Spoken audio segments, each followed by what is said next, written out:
Welcome back and thanks for staying with us.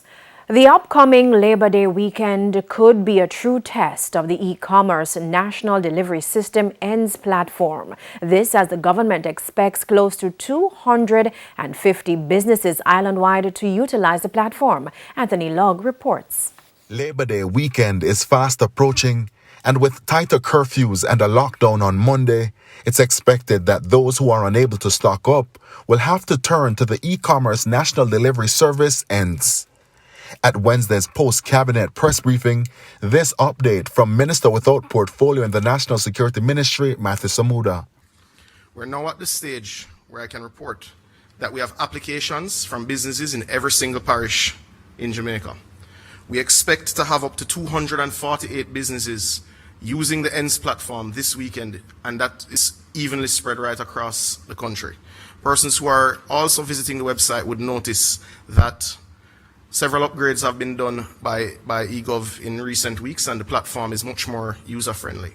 This program, we believe, is a bit of a silver lining around the dark cloud, as it is moving several small and micro businesses into the 21st century. Up to 3 weeks ago, 152 entities, including pharmacies, vendors, and hotel restaurants, were registered on the program. With that now up by 50%, companies registered for the ENDS program have been upgrading their software to enhance customer experience. We are also seeing a boom in the number of companies who are offering an end-to-end payment solution. Some of these companies have gone as far as tackling logistics of delivery, which augurs well for the future of the delivery economy and puts into sharp focus what we can achieve as a country in a very short time if we are properly motivated with the right policies, which are then enacted by this government.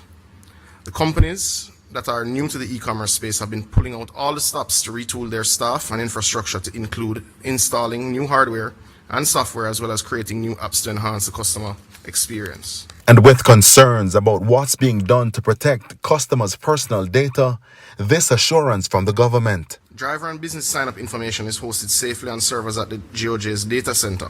Customer information for those who are placing orders is not collected by the government, but rather the selected e-commerce and payment platforms from which the customer orders. And this is important.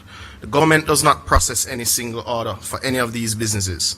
The government rather directs you to businesses with e-commerce platforms so that you're able to conduct your business directly with the businesses who are registered. Anthony Logg, TVJ News.